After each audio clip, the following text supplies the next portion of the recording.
కొన్ని వార్తలు ప్రపంచాన్ని మొత్తాన్ని కుదిపేశాయి. ప్రపంచం ఈరోజు ఒక అతి ప్రమాదకరమైన మలుపు దగ్గర నిలబడి ఉంది. మన కళ్ళ ముందే మానవ చరిత్రలో అత్యంత భయంకరమైన ఆయుధం కూడా ఉంది. అదే అణుబాంబు మళ్ళీ చర్చలోకి వస్తుంది.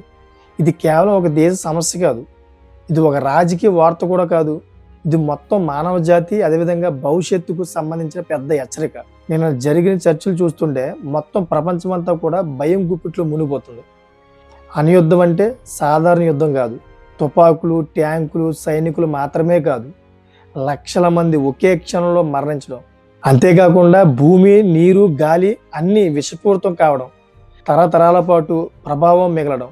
ఒక అణుబాంబు పెడితే ఆ నగరం మాత్రమే కాదు, ఆ దేశం, ఆ ఖండం, చివరికి ఈ భూమి మొత్తం నాశనం అయిపోతుందన్నమాట. సో నేను జరిగిన చర్చల్లో ప్రపంచం భయపడడానికి కారణం కూడా ఇదే. గతంలో జరిగిన కొన్ని విషయాలు మనం చూసుకుంటే, హిరోషిమా, నాగాసాకి, ఈ మానవాళి చూసిన నరకం అసలు ఎవరో కూడా చూసి ఉండరేమో ఈ భూ ప్రపంచం మీద ఉన్న వ్యక్తులు ఎవరు కూడా.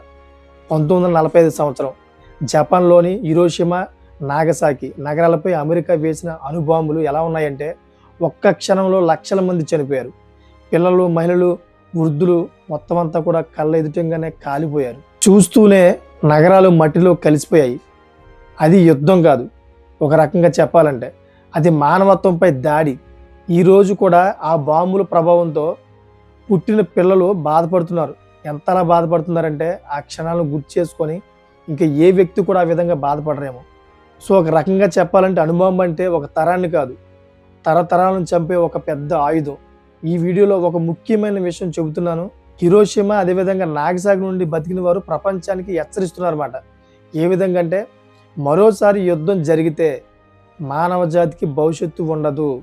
వాళ్ళ మాటలు ఎలా ఉన్నాయంటే, వాళ్ళ మాటల్లో భయం కాదు, అనుభవం ఉందన్నమాట. అనుభవంతో చెప్తున్నారు వాళ్ళంతా కూడా. ఇప్పుడు ఎందుకు ఈ అణుయుద్ధం గురించి మాట్లాడుకుంటున్నారంటే, ప్రస్తుతం ప్రపంచ రాజకీయాలు చాలా ప్రమాద స్థితిలో ఉన్నాయి. ఎందుకంటే ప్రపంచంలో అణుయుద్ధం అయ్యే అవకాశం కూడా ఉంది. నిన్న మాట్లాడుకున్నాయి, వాళ్ళ ఒపీనియన్ కూడా చెప్పేయమాట. నిన్న ఎవరెవరు మాట్లాడుకున్నారు, వాళ్ళ యొక్క ఉద్దేశం ఏంటి అనే దాని గురించి ఈ యొక్క వీడియో మీకోసం అయితే చాలా డీప్గా సెర్చ్ చేసి ప్రతిదీ కూడా ప్రూఫ్తో పలంగా తీసుకొచ్చి ఒక వీడియోగా తయారు చేసి మీ ముందుకు తీసుకొచ్చి వినిపిస్తున్నా. దయచేసి ఇక నుండి ప్రతి వీడియో కూడా నేను ప్రూఫ్స్తో ఫలంగా ప్రతి పాయింట్ మీకు అర్థమయ్యేలాగా చిత్రీకరించి మీ ముందుకు తీసుకొస్తా. అదేవిధంగా నా ఛానల్లోని లోకల్ అదేవిధంగా ఇంటర్నేషనల్ టాపిక్స్ ఉంటాయి. అదేవిధంగా జియో పాలిటిక్స్ గురించి కూడా చెప్తాను. దయచేసి నా ఛానల్ని లైక్ చేసి సపోర్ట్ చేస్తాను కోరుతున్నా. నా ఛానల్ పేరు మ్యాన్ రియల్ ఫ్యాక్ట్. ఈ ఛానల్ సపోర్ట్ చేసి మరి కొంతమందికి షేర్ చేస్తాను కోరుకుంటున్నా. ఇంకా లేట్ చేయకుండా ఈ టాపిక్ గురించి అయితే మనం పూర్తిగా అసలు అణుయుద్ధం ఎందుకు చేయాలనుకుంటున్నారు, ఇది ఎందుకు ప్రపంచ స్థాయిలోని అందరూ కూడా భయపడిపోతున్నారు, ఒక 3 దేశాలు అయితే అణుయుద్ధానికైతే కాలు దూవుతున్నాయి ఎందుకు అనే విషయాలు మనం పూర్తిగా చర్చించుకుందాం. నిన్న జరిగిన సంఘటనలన్నీ కూడా ప్రతిదీ కూడా రీసెర్చ్ చేద్దాం.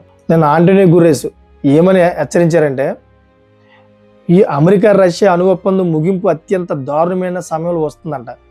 ఎందుకంటే ఇప్పుడు యుద్ధ వాతావరణం బాగా ఎక్కువగా ఉంది ప్రపంచంలో. ఇటువంటి టయాన్ని ఈ అణు ఒప్పందం ముగిపోవడంతో న్యూ స్టార్ట్ కీలకంగా ఉందని చెప్పేసి ఈ యుఎన్ చీఫ్ అయితే హెచ్చరించారు. సో అంతేకాకుండా ద ఇరిస్ సన్ అని చెప్పేసి ఒక ఇంటర్నేషనల్ న్యూస్ పేపర్లో కూడా వచ్చింది. అంచు నుండి తిరిగి అణు ఆయుధాలను పరిమితం చేసే ఒప్పందం కూడా ముగిసేలోపు కీలకమైన అణు ఒప్పందాన్ని పొడిగించడానికి రష్యా అండ్ యుఎస్ కేవలం గంటలతో అంగీకరిస్తున్నాయి అని చెప్పి ఈ న్యూస్ పేపర్లో అయితే వచ్చింది. రాయిటర్స్ అనే న్యూస్ పేపర్లోని 2023 నుండి సంఘర్షణలతో అతలాకుతలమైన ఈ ప్రాంతంపై సైనిక చర్య తీసుకుంటామని అధ్యక్షుడు డొనాల్డ్ ట్రంప్ బెదిరించారని, అదేవిధంగా అమెరికా మరియు ఇరాన్ శుక్రవారం ఒమాన్లో కీలకమైన చర్చలు జరుగుతున్నాయని, ఇరాన్ అణు కార్యక్రమం, దాని బాలిస్టిక్ క్షేపణలు, అదేవిధంగా ఈ ప్రాంతం చుట్టూ ఉన్న సాయుధ గ్రూపులకు మద్దతు మరియు వారి సొంత ప్రజల పట్ల దాని చికిత్స వంటి అంశాలపైన చర్చలు జరుగుతాయని చెప్పేసి ఈ రాయిటర్స్లో అయితే ఒక ఆర్టికల్ కూడా వచ్చింది. సో మొత్తం మీద చూసుకుంటే మొత్తం ప్రపంచ దేశాలన్నీ కూడా నిన్న జరిగిన ఈ చర్చల వల్లే బాగా టెన్షన్ పడుతున్నాయి అన్నమాట.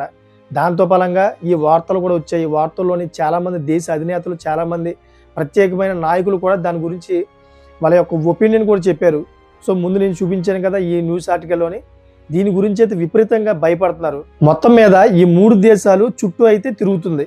కానీ ప్రజెంట్ ఎక్కువగా వినిపించేది మాత్రం అమెరికా, అదేవిధంగా రష్యాకి అణు ఒప్పందం ముగియడంతో ప్రపంచంలోని ఉధృత వాతావరణం నెలకొంది. ఎందుకంటే రష్యాకి అమెరికాకు పడదు, ముందు నుంచే పడదు. ఒకవేళ రష్యా అమెరికా చెప్పిన విధంగా తగ్గకపోతే మాత్రం మళ్ళీ అణుయుద్ధం స్టార్ట్ అవుద్దని మొత్తం ప్రపంచ దేశాలు అన్నీ కూడా భయపడిపోతున్నాయి.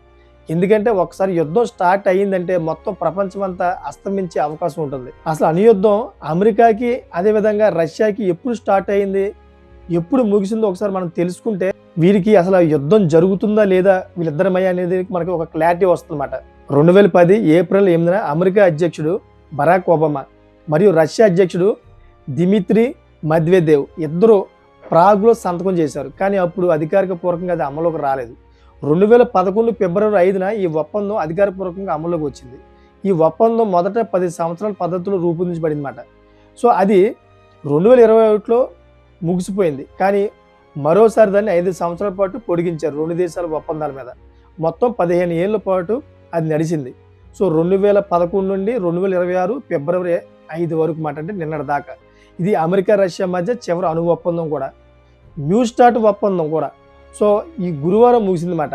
సో మాస్కో మరియు వాషింగ్టన్ రెండింటినీ వారి అణ్వాయుధాలపై ఉన్న ఆంక్షల నుండి అధికారికంగా విడుదల చేసింది మరియు ప్రపంచ ఆయుధ పోటీ భయాలను రేకెత్తించింది కూడా. ప్రపంచంలో అత్యధిక అణు ఆయుధాలు ఉన్న 2 దేశాలు ఏంటంటే అమెరికా, రష్యా. మనందరికి తెలిసిందే. ఇద్దరు కూడా ఒకరిపైన ఒకరికైతే నమ్మకం ఉండదు. పాత అణు ఒప్పందాలు ముగిసిపోతున్నాయి, నేడైతే ముగిసిపోయింది. కొత్త ఒప్పందాలు అయితే జరగడం లేదు.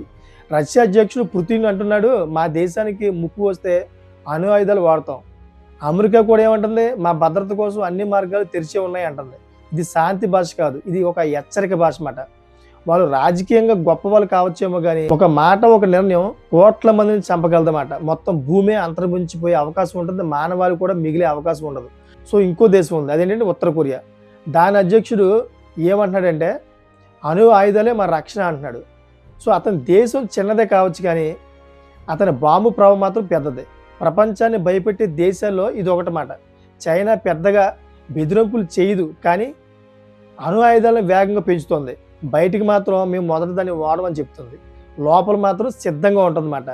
ఇది కూడా ప్రపంచానికి టెన్షన్ పెంచే అంశం. సో మన భారత్ ఒక విషయం స్పష్టంగా చెప్తుంది, ఏంటంటే నో ఫస్ట్ యూజ్. అంటే భారత్ మొదట అణుబాంబు వాడదు, రక్షణ కోసం మాత్రమే ఉంచుతుంది. కానీ పాకిస్తాన్ వంటి దేశాలతో ఉద్రిక్తలు ఎప్పుడైనా పరిస్థితి మారే ప్రభావం ఉంటే మాత్రం దాన్ని వాడే అవకాశం ఉంటుంది అనే ఒక ఇండైరెక్ట్ హెచ్చరిక అయితే చేస్తుంది. అణుయుద్ధం జరిగితే ఏం జరుగుతుందంటే ఒక్కసారి ఊహించండి, సూర్యకాంతి తగ్గిపోతుంది, వ్యవసాయం నాశనం అవుతుంది, ఆకలి ప్రపంచంగా మారుతుంది, వ్యాధులు ఎక్కువైపోతాయి, నీరు విషపూరితంగా మారుతుంది. ఇది ఒక సినిమాలో చూపిస్తున్న విజువల్ లాంటిది కాదు, ఇది సైన్స్ చెప్పిన నిజం. ఈ అణుయుద్ధం నుంచి ఎంత దూరంగా ఉంటే మన ప్రపంచంలో మానవాళి కూడా అంతే క్షేమంగా ఉంటుంది. కానీ ఇప్పుడు రష్యా, అమెరికా కాలు దూవుతున్నాయి. దీనిలో మయంగా ఇరాన్ కూడా కాలు దూవుతుంది. ఇప్పుడు ఈ 3 దేశాల వల్ల ప్రపంచంలో ఒక పెద్ద అణుయుద్ధమే మొదలవుతుందని చెప్పేసి ప్రపంచ మానవాళి మొత్తం అందరూ కూడా భయపడుతున్నారు. సో ఈ విధంగా అయితే అణుబాంబు యుద్ధం క్రియేట్ అవుద్దేమని చెప్పేసి భయపడుతున్నారు. సో రష్యాకి అదేవిధంగా అమెరికాకి ఒప్పందం కుదిరిపోతే టెన్షన్ వీడిపోతుంది. సో మీకేమనిపిస్తుందో కామెంట్ చేస్తాను కోరుకుంటున్నా. ఇటువంటి పవర్ఫుల్ డీప్ సెర్చ్ వీడియోస్ కోసం నా ఛానల్ సబ్స్క్రైబ్ చేసుకొని మరి కొంతమందికి షేర్ చేస్తాను కోరుకుంటున్నాను. Thank for watching friends.